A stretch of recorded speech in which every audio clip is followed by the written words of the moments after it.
camp and just kind of where the team is right now? Yeah, we were pleased with camp. I did think from spring practice to the start of fall camp, we had improved. And then from the start of fall camp throughout the last, 3 weeks, I think we're continuing to improve. I think these guys are working hard. I know they're excited about finally getting this season started and playing somebody else besides themselves. And so that part's been good. I know you guys got the kind of the depth chart a little bit earlier. Couple highlights on that. I imagine you guys are going to ask about the quarterback situation. I really was pleased with how it played out. We wanted to, again, open it up to everybody, especially at quarterback when spring ball. Top 3 guys kind of separated themselves through spring ball, so the focus was on Luton, Coletto, and then and Connor throughout camp. And really, what separated Jake really was the last 4 practices. The guy began to separate there, did really well in the scrimmages in our mind. And it's not always the highlight plays that stand out. It's some of those plays that sometimes you're just avoiding a negative. At the same token, again, having 3 guys, we're having to work to compete it, and it was really equal reps throughout. I feel good that, how college football is, that all of a sudden someone else needs to get in there. We've got some guys that have had some experience and a lot of quality reps. So I thought those 3 guys handled it really well. They're going to work together as we continue through this season, but Luton will be out there to start, and we feel good about that. I think the other thing on the depth chart, we're going to play the best players, and there's a few young guys on that depth chart that have earned those spots. And so we're excited about that opportunity and the youth that the depth chart has. But then we've got some guys that have played a long time and been out there. So we're, again, excited to get started with starting with the first game with a program that we got a great amount of respect for, the tradition, the athletes on the field. So it's a great challenge for us, but a great opportunity at the same time. Should be an exciting atmosphere. Majority of the roster, including coaches, hadn't been in that stadium before, so we're looking forward to that. The other piece I'd like to just kind of update injury-wise, a couple of these names that you do not see on the depth chart. Noah is not a knee injury, but he'll be out at least a month, depending on how rehab goes, but at least a month. Jay Irvine, shoulder. A little bit longer. Noah might have a chance to come back for the last maybe third or quarter of the season. Calvin Tyler is probably done for the season. He's got an ACL. David Morris, another 4 to 6 weeks foot injury. And then Jeremy Reichner, about the same, 4 to 6 weeks, a foot injury as well. So those guys are some of the reason you don't see those guys on the depth chart from the get-go. But again, looking forward to the first game. It's about that time to get it started, kind of see where we're at, and play some other people. Questions? Coach, could you talk about some of the true freshmen who might be seeing some action early on? Yeah, I think you'll see really on both sides of the ball, starting with tight end offensively, both Smalls and Teagan will see some time. And again, they were going to see some time even when Noah was healthy and going. Those guys have grown and done some really good things. They will be true freshmen out there, but we're excited to kind of see them up and go. You'll probably see those outside linebackers that are listed a decent amount, John. And, with the outside backer rotation, they're going to be out there. And we're excited about, John and Tago and what they've done. And then the running back spot, you're probably not going to start, with AP going, but Jamar's going to get some carries, and he's just earned them through camp. Could you talk a little bit about the wide receiver core? It's a young core, but how excited are you about that? Yeah, we feel good with those guys. Some of them have played a little bit. I think we've got some talent in that room. I think we do have some depth in that room. I don't think it's just like, hey, we've got one guy or 1 and 2 guys. I think we've got 4 or 5 guys that can catch some balls. So that group we feel good about. Your offensive line, you still have, I think, one spot that still appears to be open. But Yeah. do you expect to play the second guys almost as much as the first group, or is the first group? No, yeah, we'll go with the first group and we'll leave them out there. But with Cammie and Yanni, those guys have really done, both of them done some good things, and we feel like we want those guys to be able to play. So I can see a little bit of rotation at that spot, but outside of that, on the O-line, it'd be the starters to go and stay out there.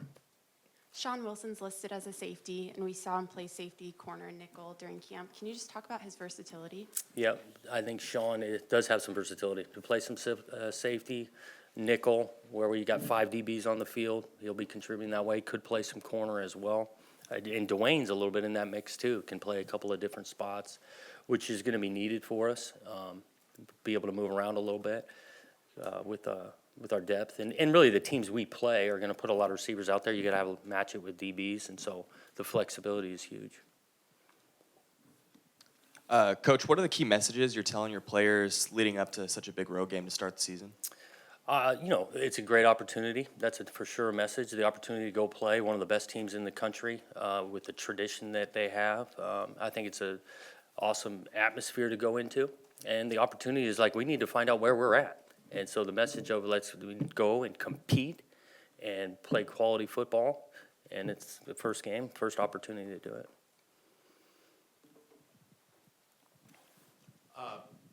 With Jake, did you consider going into game day without having named a starter, or were you pretty set on wanting to name one by today? Yeah, we didn't have anything locked in. If we weren't going to know by today, we weren't going to announce it. But just the way it was trending, like I say, the last week and a half, felt confident that we were going to be able to come out with it.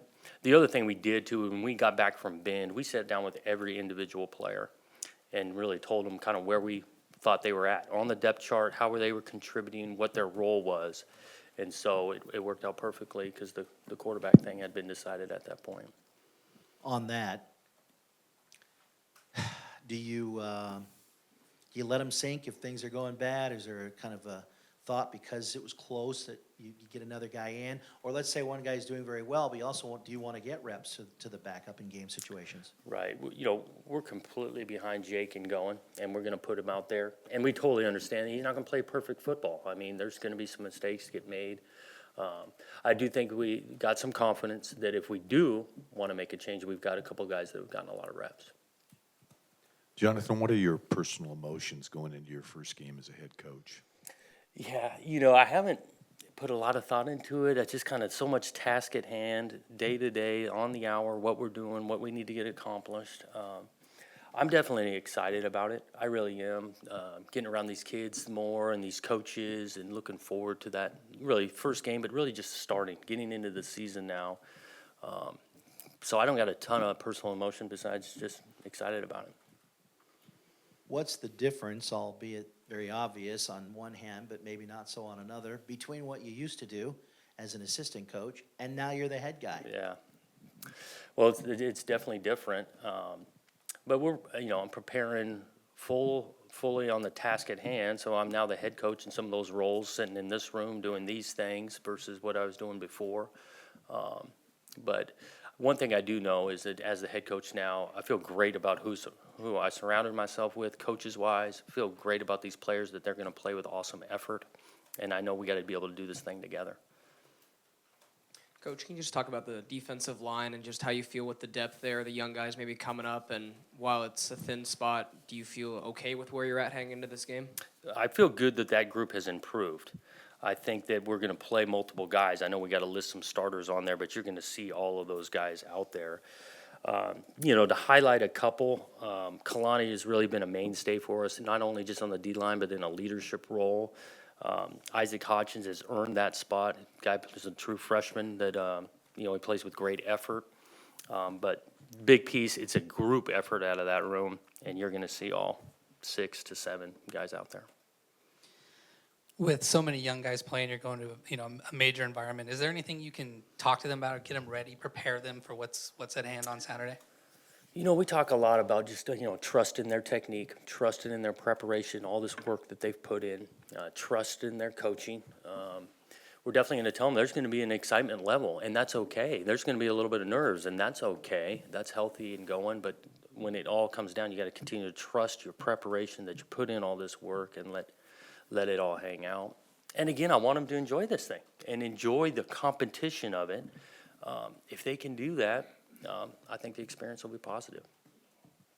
Coach, Artavis Pierce, I mean, the first couple of years he's been here, every time he's had the ball, he's run hard, Yeah. he doesn't fumble. What are your thoughts about him and the offensive line that's going to be blocking for him? Yeah, we've got some, like you say, some experience. AP has been, he's a physical runner. It's been great to be around him. Even starting in spring practice, I can remember a couple of runs that, and then as he moves along. So we're counting on him in a big way because he's got that experience. And like I said, at the line, we've got a bunch of guys that have played in games. And I think that group's improved from the spring to where they're at in the fall. And they got to keep that steady improvement. Coach, I know we talked about it earlier in fall camp, and you mentioned that Urban Meyer, if he wasn't there for the first game, it wouldn't affect the game plan at all. But how would that affect just the first game overall with him not being on the sideline? I just don't see it affecting much. I mean, these guys, we're going to play 11 Ohio State football players. I go back to like what I said, as being the head coach now, you trust in so much that goes on being outside of my door with the assistant coaches and the players, and I'm sure it's similar over there. And so I don't see it much different with him not being there. Defensively, it looks like you'll be at least starting in 3-4, 4 in the back. How often do you expect to go to a two-man line? I mean, is that going to be mix and match the whole game? A little bit, yeah. More 2 or more 3? Or? We'll play in 3-4, and then you'll see us with 4 down linemen some of the time, and that's totally predicated on what we're seeing offensively. So we will be a multiple defensive front that way. Coach, when you have the conversations, you said you sat down individually with every player to kind of tell them where they're at. Do you get any pushback, without naming names unless you want to, people, competitive and feisty in that kind of environment, say, hey, I'm going to thank you for telling me, I'm going to rise up and show you something before this is all Sure. over? Yeah. Let me make sure I clarify too. So each position coach sat down with them after camp. So I wasn't a part of every conversation.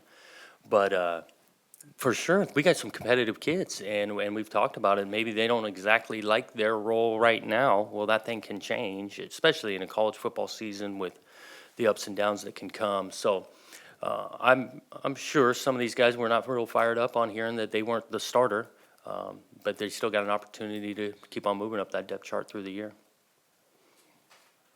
Coach, with Jake being named the starter, what's the key to be competitive offensively for Saturday?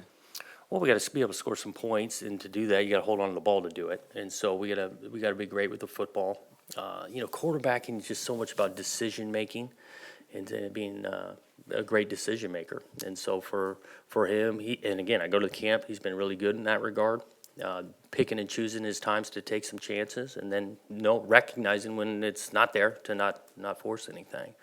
So we got to be great with the football. We're playing an unbelievable defense. They got some unbelievable players over there.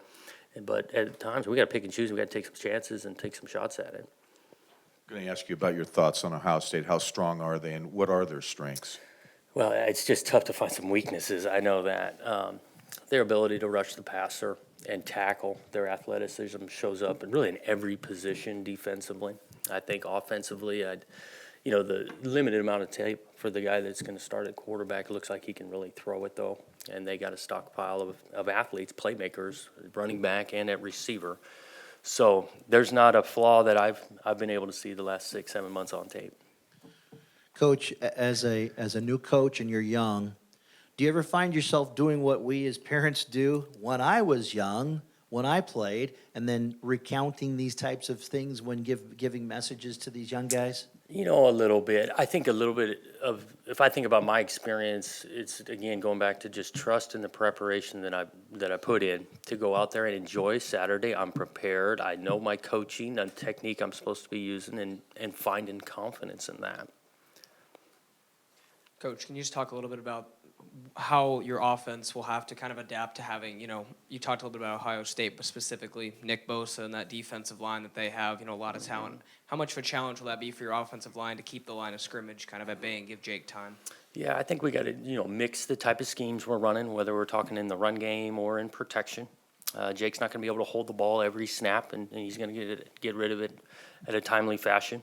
At the same time, we're going to need that O-line to block him a little bit, let our receivers get down the field and take some shots. So I think the mix and the variety of scheme we'll use will be one way to do that. And then again, being physical. Usually, the most physical team wins the game.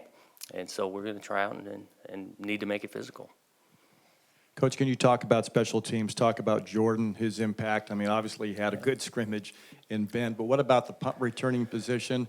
Is Fleming still in the mix there possibly? Talk about that, please. Yeah, Champ is in the mix for sure. You know, I think Jordan is a good kicker. We got a ton of confidence in him, and we're going to allow him to take some chances, maybe some ranges that are further than some of the places I've been, because he's had such a good camp, not only in Bend. I think this depth chart is for this first game, and this is where we're headed, but that thing continued to change throughout, and guys will get opportunities, because Champ did do some good things through camp. After you watched the scrimmage video from Thursday, you obviously watched the punt return, and kick return, and all that. Yeah. Are there going to be a lot of starters playing on those teams? We will. We're going to play the best guys on special teams, whether they're starting on offense or defense. And because, again, you just want to put the best players out there. I've appreciated the players and the coaches' end on their effort and contribution to special teams. Everyone understands the value and the importance of it. And so we do want to put our best players out on teams. Coach, you mentioned Kalani as kind of emerging as a leader in that group on the defensive line. Have there been some other guys, as from spring through summer, through this camp? Yeah. Guys you would say have really kind of adopted a leadership role for you? Yeah, I think we've had it really on both sides of the ball. You know, defensively, and Drew Kell's another guy that stands out, is doing things right that guys have a ton of respect for. Timmy Hernandez, I think Jake Luton, a couple of linemen, Sumner and Blake Brandell have done a great job. Those guys kind of have stood out throughout. I think we've got a core group. I don't think we have just one particular leader on this team. We've got a group that has grown, that is respected amongst the team, that could get to 6 to 10 guys. Coach, could you update us on the status of Landry Payne? No update. We are hoping to hear pretty quickly here, but there's no update. We haven't gotten a final decision one way or the other. Any questions? Thank you, Coach Smith. Okay, thanks, guys.